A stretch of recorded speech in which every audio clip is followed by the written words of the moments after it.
Bueno, pues estamos aquí reunidos en una ocasión muy excepcional, recibiendo nada más y nada menos que al excelentísimo escritor español Carlos Ruiz Zafón, autor de Sombra del Viento. Y lo recibimos muy especialmente porque se hace el lanzamiento por primera vez en inglés en Estados Unidos de Juego del Ángel. Carlos, bienvenido, ¿cómo estás? Muchas gracias, muy bien, un placer estar aquí. Qué bueno, ¿cómo te sientes de este lanzamiento? Pues contento porque finalmente la novela apareció por primera vez en español, ahora era poco más de un año, y entonces bueno, se ha ido publicando en diferentes países del mundo y finalmente llega el lanzamiento en inglés y el lanzamiento aquí en los Estados Unidos y bueno, contento de que así sea y esperando que los lectores de los Estados Unidos disfruten con el Juego del Ángel. Pues de primera mano te puedo decir que tienes muchos fans siguiendo esto de cerca, porque sin duda hay muchos que han gustado de Sombra del Viento, obviamente en español y pues también en inglés, y están todos ansiosos justamente de la versión en idioma inglés. Justo esto te quería preguntar, ¿tú temes en algún momento que la traducción pierda su sentido un poco o sientes que es real el contenido del mismo del libro? Bueno, yo estoy muy involucrado en la traducción al inglés y de hecho trabajo muy de cerca con Lucía Graves, que tradujo también la Sombra del Viento y que ha traducido Brillante traducción, El Juego del cierto, Ángel. Y entonces ella es una mujer de mucho talento, ella es una novelista más que una traductora, raramente traduce, ha traducido la obra de su padre, Robert Graves, el poeta inglés, y ella creció en Mallorca, en España, y es completamente bilingüe. Ella es británica, vive en Londres, pero es una persona particularmente bilingüe. Y de hecho venimos trabajando con ella desde hace tiempo y ya con La Sombra del Viento encontramos una manera de trabajar en la cual ella haría una primera versión y yo empezaba a trabajar sobre su versión, hacía cambios, reescribía cosas, ella lo veía, lo retomaba, íbamos dándole vueltas y de algún modo creábamos una especie de loop en el cual poco a poco íbamos dando forma hasta que la sensación, para mí lo importante es tener la sensación de que el lector que lea la obra en inglés no tenga la impresión de que la obra viene de otro lenguaje, sino que está leyendo una obra que podía estar escrita en inglés originalmente. Y entonces el objetivo es siempre intentar pulir y conseguir la mejor traducción posible para que no haya prácticamente diferencia alguna entre la versión original española y la traducción al inglés. Y yo creo que con el esfuerzo y con el talento de Lucía y dándole vueltas y trabajando un poco por todos los lados, lo hemos conseguido. Y en verdad que es un buen trabajo porque yo he tenido oportunidad de leer ambas versiones y me he dado cuenta, al menos en la versión en español, que hay pues obviamente la realidad de Barcelona, muy de España, ¿no? Y se interpreta muy bien en ambos idiomas, pero esta cuestión que reflejas tú de la ciudad de Barcelona,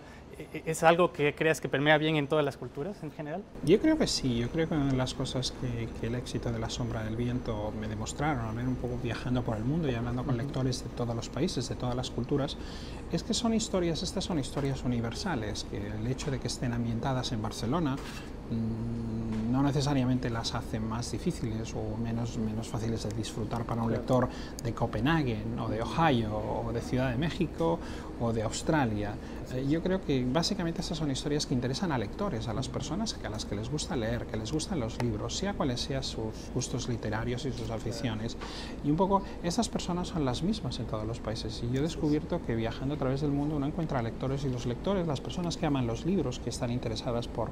el lenguaje, por el estilo, son las mismas, aunque aparentemente hablen idiomas diferentes o tengan aspectos diferentes o su pasaporte diga que son de un lugar de otro. Yo creo que todos tienen el mismo pasaporte, que es un libro y que es esta nación global de los lectores y las personas que aman la literatura. Y en el caso de La Sombra del Viento y El Juego del Ángel, yo creo que apela a la historia de los personajes y el drama a lectores de todos los lugares, aunque la historia esté ubicada en esta Barcelona gótica y fantástica, podría estar ubicada porque la historia no es sobre Barcelona o sobre España, es una historia sobre las pasiones humanas, sobre la naturaleza humana y en ese sentido somos todos iguales, vivamos donde vivamos. Claro. Y esto que mencionas tú de las pasiones humanas, una de las cuestiones que a mí me interesaba preguntarte es, ¿cómo defines un poquito más tu obra en Sombra del Viento y Juego del Ángel en cuestión de este contenido que hay paranormal a veces, erótico en otras ocasiones, incluso hay historias de amor dentro de los libros? ¿Cómo la defines tú en ese aspecto? Bueno, una cosa que intento hacer es jugar con muchos géneros diferentes. Una cosa que me parecía interesante, tanto con La Sombra del Viento como con El Juego del Ángel, es intentar combinar, crear una novela que a su vez contenga todos los géneros posibles, que sea una historia de amor, que sea una historia de misterio policial, que sea una historia de intriga, que sea una comedia, que sea una historia a veces fantasmal, ¿no? Gótica, fantasmagórica.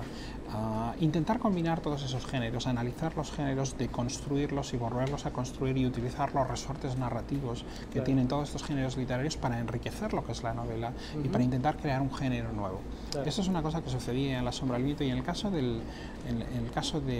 Juego del Ángel hace más énfasis en algunos elementos, en los elementos de literatura gótica, misteriosa, precisamente porque un poco esto está en la raíz de lo que es el relato, en la premisa. La novela de algún modo está armada en torno a un cuento fáustico, a una fábula fáustica. Entonces se presta un poco a utilizar los resortes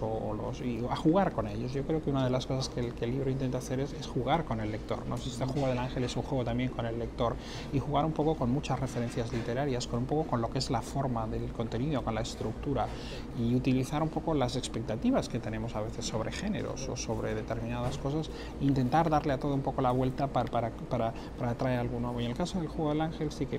los lectores que estén familiarizados con la literatura fantástica, que utiliza elementos de lo paranormal, la literatura de horror, de misterio, verán que hay muchos de estos resortes que están incorporados y que están de algún modo,